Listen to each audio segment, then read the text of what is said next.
ইরানের সঙ্গে যুদ্ধ শেষ কখন ট্রাম্পের বিশেষ বার্তায় ইঙ্গিত। ইরানের স্কুলে হামলার নিন্দা ইতালির প্রধানমন্ত্রীর। নিজ দেশে বড় বিপদে নেতানিয়াহু। ইসরায়েলের বিরুদ্ধে বড় পদক্ষেপ নিল ইউরোপের এক দেশ। ইরানের সঙ্গে যুদ্ধ খুব শিগগিরই শেষ হতে পারে বলে দাবি করেছেন মার্কিন প্রেসিডেন্ট ডোনাল্ড ট্রাম্প। আন্তর্জাতিক সংবাদ মাধ্যম অ্যাল জাজিরা জানিয়েছে, মার্কিন সংবাদ মাধ্যম অ্যাক্সিওসকে দেওয়া এক সাক্ষাৎকারে ট্রাম্প এই মন্তব্য করেন। তিনি দাবি করেন ইরানের বিরুদ্ধে সামরিক অভিযান প্রত্যাশার চেয়েও বেশি সফল হয়েছে এবং মার্কিন বাহিনী নির্ধারিত সময়ের আগেই তাদের লক্ষ্য অর্জনের পথে এগিয়ে গেছে। ট্রাম্প বলেন, ৬ সপ্তাহের পরিকল্পনার চেয়েও বেশি ক্ষয়ক্ষতি ইতোমধ্যে ঘটানো হয়েছে এবং নতুন করে হামলার মতো লক্ষ্যবস্তু খুব কমই বাকি রয়েছে। তবে ট্রাম্পের এই দাবির সত্যতা নিয়ে প্রশ্ন তুলেছে বিভিন্ন বিশ্লেষক।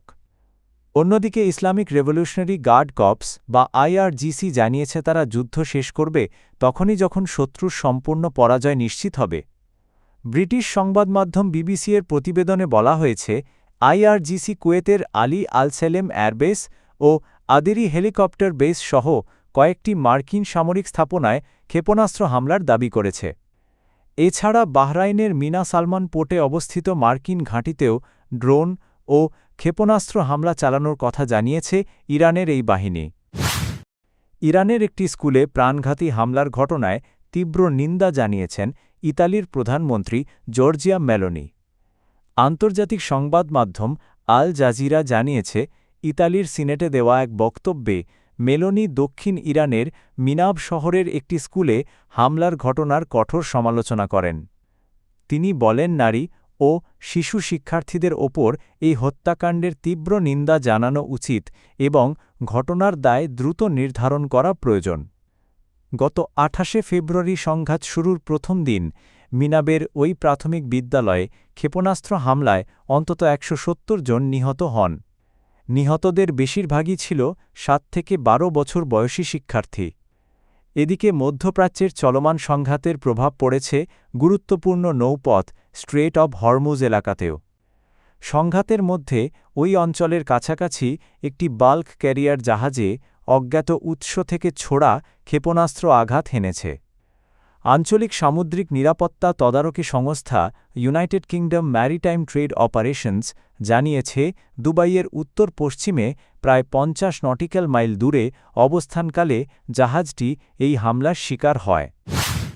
দুর্নীতি মামলায় ইসরায়েলের প্রধানমন্ত্রী বেঞ্জামিন নেতানিয়াহু এর ক্ষমা আবেদন নিয়ে নতুন বিতর্ক তৈরি হয়েছে।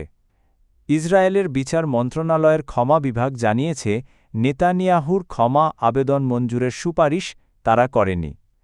ইসরায়েলি সংবাদ মাধ্যম দ্য টাইমস অফ ইসরায়েলের প্রতিবেদনে বলা হয়েছে, বিষয়টি নিয়ে একটি আইনি প্রতিবেদন প্রস্তুত করে হেরিটেজ মন্ত্রী আমিচাই এলিয়াহু এর কাছে পাঠানো হয়েছে। বিচারমন্ত্রী ইয়ারিভ লেভিন এই প্রশাসনিক প্রক্রিয়া তদারকির দায়িত্ব দিয়েছিলেন।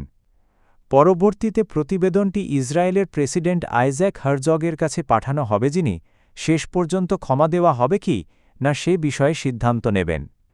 প্রতিবেদন অনুযায়ী নেতানিয়াহুর ক্ষমা আবেদন বর্তমান আইনি শর্ত পূরণ করেনি, কারণ তার বিরুদ্ধে চলমান বিচার এখনও শেষ হয়নি এবং তিনি এখনও দোষী সাব্যস্ত হননি। এছাড়া আবেদনে তিনি কোনো অপরাধ স্বীকার করেননি বা অনুতাপও প্রকাশ করেননি। উল্লেখ্য, ঘুষ জালিয়াতি ও আস্থাভঙ্গের অভিযোগে নেতানিয়াহুর বিরুদ্ধে ২০২০ সাল থেকে বিচার চলছে। ইসরায়েলের সঙ্গে কূটনৈতিক সম্পর্ক আরও শীতল করার পদক্ষেপ হিসেবে দেশটি থেকে রাষ্ট্রদূত প্রত্যাহার করেছে স্পেন। বুধবার স্পেনের সরকারি গেজেটে এই সিদ্ধান্ত প্রকাশ করা হয়েছে।